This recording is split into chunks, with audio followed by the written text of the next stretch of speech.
All right, we're gonna check on this VermiHut. I haven't done very much checking, obviously. There are so many sprouts. I put a whole lettuce in there. It's probably from the lettuce.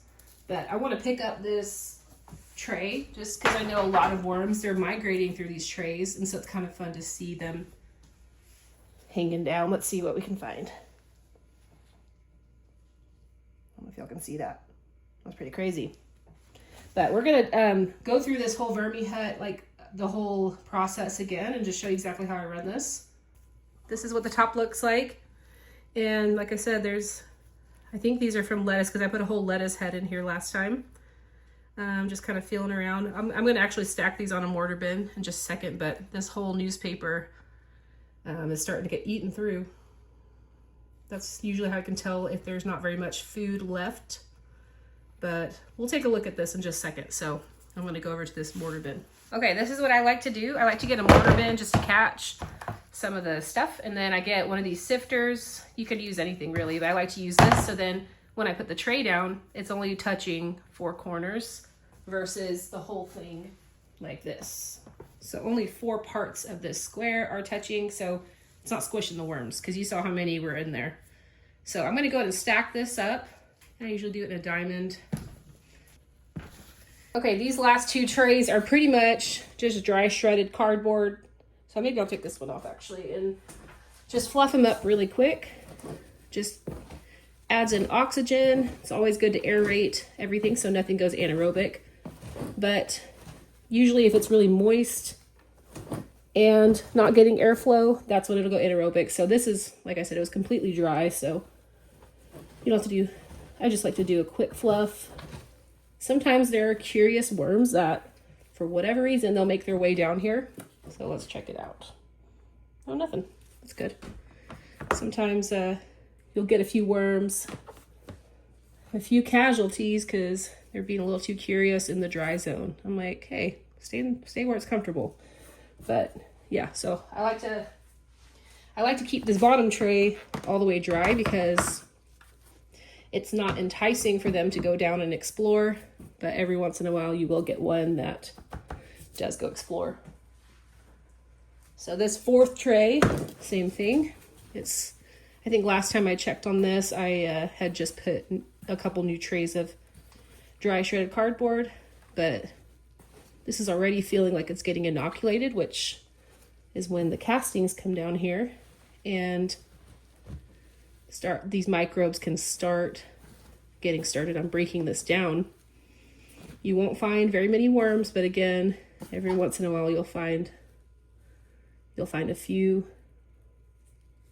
I thought I saw one, but yeah, they hide in these corners and make castings. So see, look how there's a little bit of castings right here. I'll do that, and so sometimes you'll find a few worms, but not many. I just like to break it up like this. Just introduces oxygen back in, and then I push it back. And all the juices and from the food and the moisture from the above trays over time will come down, and we can rotate these trays later for it to become a feeding tray. But for now it's good. But like I said, it's supposed to be less enticing for the worms to come in here, and that's the goal. So let's do this 3rd tray. Same thing. Okay, same thing. I'm gonna fluff it up, but you can look, as you can tell, there are more castings in here. It's a little bit more moist, and you'll find more worms because worms breathe through their skin. See, here's one right here. Sometimes there's 2 of them. Some of them, they just go where they go. They'll go exploring, but overall, if your bedding is comfortable and moist, they're not gonna just go everywhere like escape. They like to stay within the bin. Look at these little mushrooms growing right here, I think. I don't know exactly. Some kind of fungus, but that's a good thing. You just break it up and they're gonna eat it. It's a whole ecosystem living in here, not just worms.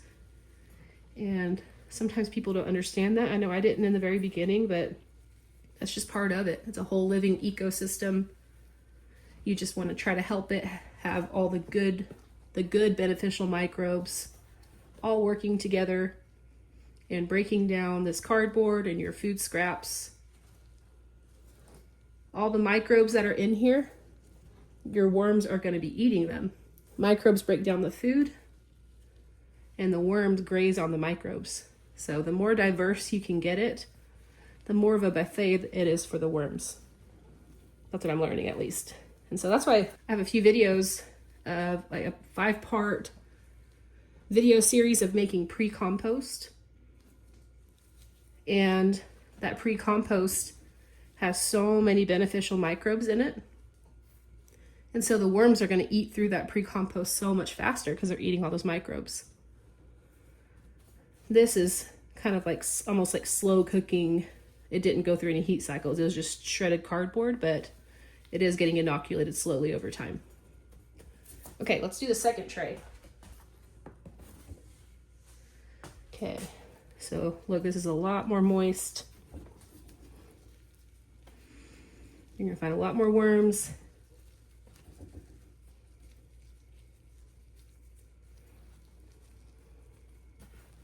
I'm gonna speed this up while I break this up. So remember, when you're doing this and you're fluffing it up, what you're looking for is to check on the moisture level. Like, how moist is this? You see how that's holding together? That means there's a lot of moisture in it. That's why you're gonna find more worms in here. You're also wanting to do a smell test. If it smells sour, something is wrong and going on in your bin. It means anaerobic microbes are moving in. Things are sitting too long. There's not enough airflow. That's why this is so important. The more you break this up, I mean, there's a balance. You want to definitely let it kind of sit and let the microbes do their thing, but you don't want to let it sit too long and get compacted and go anaerobic, because you want the aerobic microbes working in here. So it's just important to introduce oxygen into your bedding and fluff it up. You want it to be nice and fluffy. It's like this balance of making it nice and fluffy, not too compacted, but not too dry. These lower trays are more dry, but I'm talking about the trays they actually live in. If they're actually living in the bedding, so they can actually migrate through. So that's why if it's dry down here and they're in here, they can say, oh, it's too dry. They can migrate up where it's more moist, and vice versa. If it's too wet, they can migrate down. That's the goal of it. But I'm hoping it doesn't get too moist, and I'm aerating it enough and monitoring the moisture level enough. So that's the goal of it. I'm going to add a few handfuls of pre-compost and I'll show you what it looks like. So this is pre-compost. It's not worm castings. This has been through a few heat cycles. It's cardboard, coffee grounds, food scraps, going through heat cycles and cooling, and now it's stable. So this is not hot, but this is amazing. Look at this pre-compost compared to this. This, they're going to turn into castings so much faster. So I like to mix pre-compost. A lot of times, if you want more castings faster, use straight pre-compost. But if you're okay with them just kind of taking their time turning this into castings, then mixing pre-compost with cardboard or cocoa coir, and just have like almost like a variety of things of bedding for them to be in. That's a good thing. I am going to put more pre-compost, but I just wanted to show what that looks like. I have a whole playlist on how to make this. It's amazing. Look, when I made it, there's some junk mail with plastic, and it doesn't break that down. And I try to be more careful with what I shred and just pick this out as I go. But for the most part, it's just cardboard that has been breaking down, and you can see it's barely recognizable because it broke down so much. And then the worms, there are so many microbes that are breaking that down, and so when the worms get into this, it's like I said, it's a buffet for them to eat all the different kinds of microbes that are in this pre-compost mix. I'm gonna do one more handful and then put the top tray on. So this pre-compost is towards the bottom, and it can get really muddy and wet. So that's another thing. If you mix it with like this other bedding, it helps balance that muddiness. You don't want muddy because then it can go anaerobic. If you're using pre-compost straight, Just be really careful with the moisture because, like I said, it can get really muddy. So a good rule of thumb is just mix it with something. It's kind of like a chunky soil mix for your plants. You need to hold moisture, but you also need to drain well. And it's about finding that balance of making sure it's airy, but holding moisture. All right, let's go back to this first tray. We're gonna fluff it up, check the moisture level, put a good smell test, and then also do another feeding. Okay, here's the top tray. Okay, so I'm gonna go ahead and scoop this newspaper off, and we're gonna dig in here and just kind of see what's left, because there are fast and slow foods. Lettuce is a very fast food. I put a whole stalk in here, and let's see what's left besides these sprouts. Avocado skins take a long time, so that's expected. But lots of castings in here. You're gonna find some worms in there. Sometimes you can find a worm ball. But yeah, I'm just gonna put this food to the side for now. These slow foods are like, I think this, oh, that's another avocado skin. But things like mango seeds, those are gonna take a while to break down, or skins of stuff. So, for example, this is a mango seed. They eat all the flesh, but the seed takes a while to break down, but it does eventually. So I just leave it in there. So many mangoes, my kids love them. But check this out. I put avocado seeds. Those take forever also. I think this is a piece of corn, which I fed that a while back and it's taking forever, but there is no sign of that big lettuce stalk except for the sprouts. But as far as like the big piece of lettuce, it's gone. More avocado seeds, skins, I mean.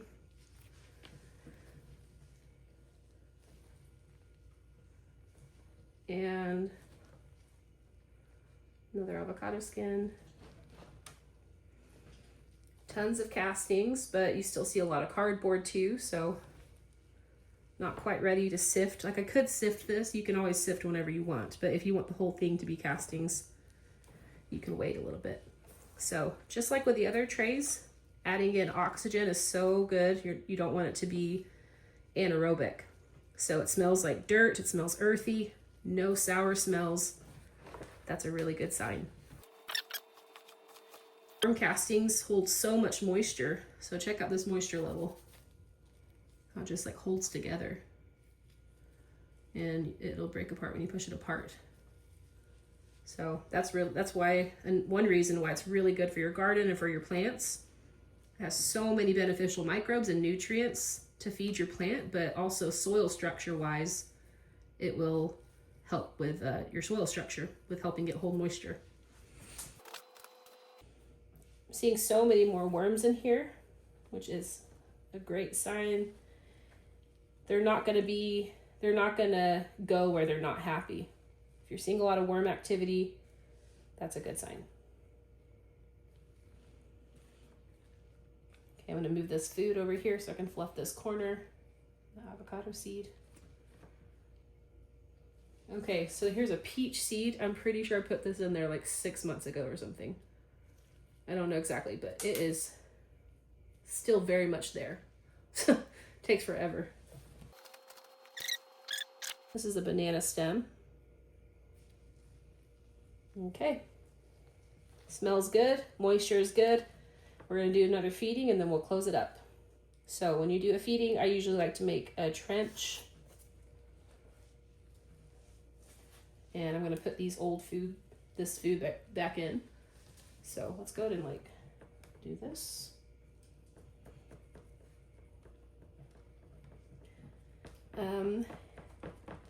Depending on the moisture, you can put cardboard down to soak up the feeding that you're gonna put in there. But I think it's fine for now. And so I'm gonna leave it as is. I'm gonna put all these old food scraps back in, and then we'll add a few more fresh foods so they can enjoy that while they're continuing to finish off this slow food, like seeds and skins. Probably looking for that yummy fast food. We got us a frozen zucchini. This went moldy and bad in the fridge. And they're gonna move away from this at first because it's frozen and they don't like that temperature. So they have room to run away, or they can go down into the second tray. But once this thaws out, they'll go right into it. And freezing it actually breaks down the cell walls and they burst. And so once they do start eating this and the microbes start getting into it, they can go through that very, very quickly. I have this whole bag of lettuce that went bad in the fridge that my mom gave me, and I'm gonna pour it in here. All right. I mean, maybe that's just straight up lettuce, bad lettuce water. Actually, since I'm feeding this lettuce, I think I am gonna put some cardboard in here to help soak up the water as this melts.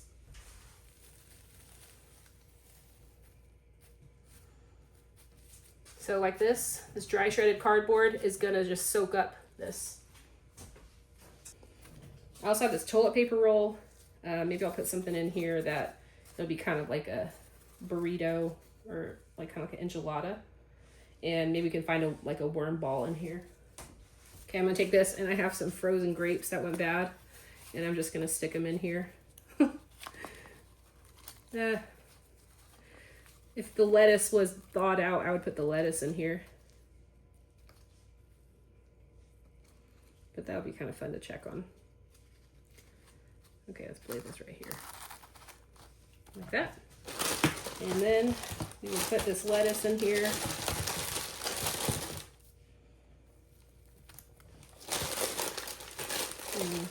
See, it's a big block of nasty lettuce. I don't know if it's going to be able to. Let's try to break it up a little. I guess I could put that in the toilet paper roll, right?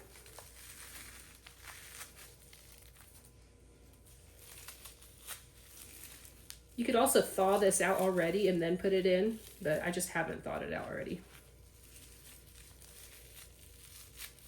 All right. So